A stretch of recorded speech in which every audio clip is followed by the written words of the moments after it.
Why hello there friends, it's Emma here, the Bookish Princess. Today I'm going to be checking off something that has been lingering on my to-do list for far too long. Last year, at the beginning of 2020, I started keeping a quotation journal. It's kind of a mix between a reading journal and a bullet journal. I copy out my favorite quotations from the books I read and put in some sketches and some pretty colors along with them. I did do pages for January and February, but after that, I just got busy. I never got around to doing March or April or May or June or July. So today I'm going to sit down, look back over what I've read in 2021 so far in those missing months, and copy out my favorite quotations. Obviously, we're going to start in March. I did do some middle grade reading for middle grade March, and two of those had some memorable quotes. You might have remembered I read this one out from Farmer Boy. It was all about what else? Pies. When he began to eat pie, he wished he had eaten nothing else. He ate a piece of pumpkin pie and a piece of custard pie, and he almost ate a piece of vinegar pie. He tried a piece of mince pie but could not finish it. He just couldn't do it. Farmer Boy was a reread. It was one of my favorite books growing up. And I think it's one of my favorite books, full stop. It was just such a delight to revisit it. Another children's book I read back in March, this one for the first time, was Smoky House by Elizabeth Goudge. And since there was a good eating quotation from that book, I thought I would include that on this page as well. Though inexperienced in unhappiness, that deep and hopeless unhappiness that had made them feel at first the fiddler's misery like a cold mist about them, they had felt quite sure that food was the first thing needed. They knew it was impossible to feel sad if at the same time you are feeling full. To feel really full is to be incapable of feeling anything else but full. Now, as you will know, if you have been watching my reading vlogs, this year I have been doing a Shakespeare project. I've been reading a Shakespeare play every single month, going back and reading the lesser known plays that I am not familiar with, that I haven't read yet. So I thought I had to do a Shakespeare page. I took my inspiration from the Globe. The timbered beams are not perfectly straight, but Elizabethan timbered beams aren't necessarily perfectly straight, so I feel like it works. For each of the little sections, I picked out a quotation. Here's Henry VIII.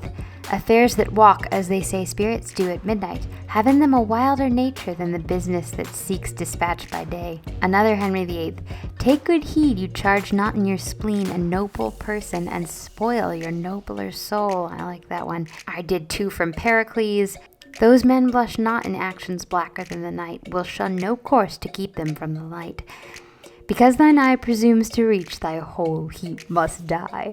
And then I have two from Richard II. All places that the eye of heaven visits are to a wise man ports and happy havens. Teach thy necessity to reason thus. Once more the more to aggravate the note, with a foul traitor's name stuff I thy throat.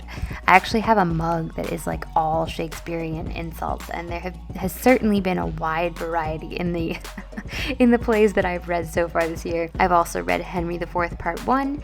If all the year were playing holidays, to sport would be as tedious as to work, but when they seldom come, they wished for come. Also, you have good leave to leave us.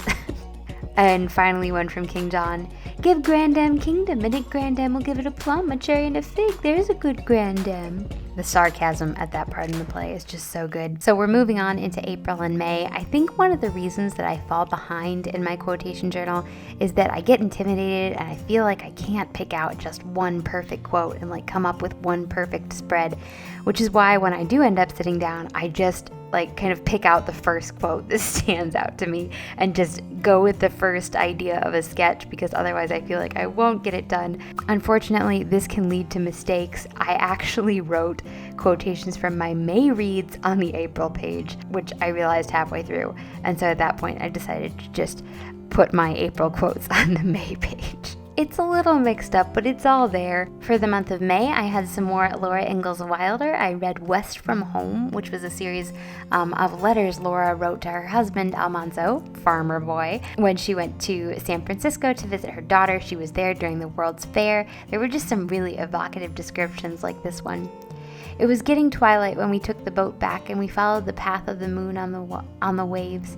The lights of the exhibition made it look like fairyland, and the lights of the city rising on the hills, row after row behind, linked it all with the stars until one could not tell where the light stopped and the stars began. I also read some Dorothy Sayers this spring, The Unpleasantness at the Bologna Club. Of course, a detective story keeps your brain occupied, rather like chess. Do you play chess? No good at it. I like it, but I keep on thinking about the history of various pieces and the picturesqueness of the moves, so I get beaten. I'm not a player. In April, I read John Plowman's Talk by Charles Spurgeon, which was full of pithy aphorisms. Here's one. Grin and bear it is the old-fashioned advice, but sing and bear it is a great deal better. After all, we get very few cuts of the whip considering what bad cattle we are, and when we do smart a little, it's soon over. I also have a Woodhouse quotation here from Meet Mr. Mulliner. This was a reread, but I just love Meet Mr. Mulliner. Now there, it seems to me, in what I might call a microcosm, was an exhibition of all the qualities a married man most requires: intense coolness, iron resolution, and a quiet, unassuming courage. The man who, under test conditions, has carried an egg 1.5 times round a deck in a small spoon is a man who can be trusted. Rereading P.G. Woodhouse makes me wish that I could have the experience of traveling on a transatlantic liner and witnessing an egg and spoon race.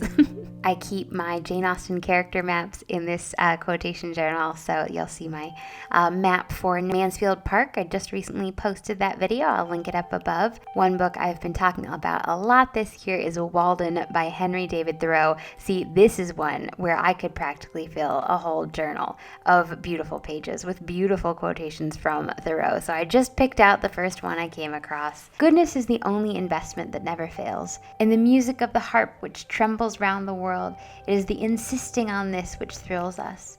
Listen to every zephyr for some reproof, for it is surely there, and he is unfortunate who does not hear it. We cannot touch a string or move a stop, but the charming moral transfixes us.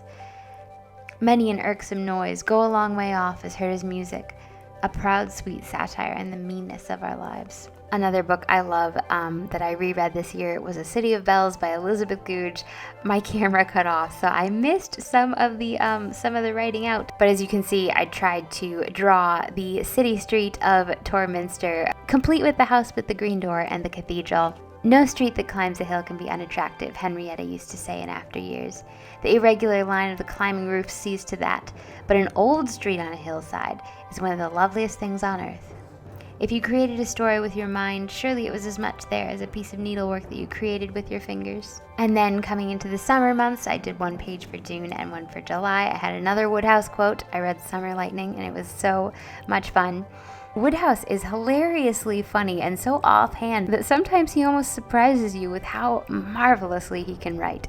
From where she stood, Sue got a sweeping view of the park and of the dim, misty veil of Blandings that dreamed beyond. It was a lovely sight, age-old, orderly in English, but it was spoiled by the sky. The sky was overcast and bruised. What a great way to describe a sky. And it was muttering to itself.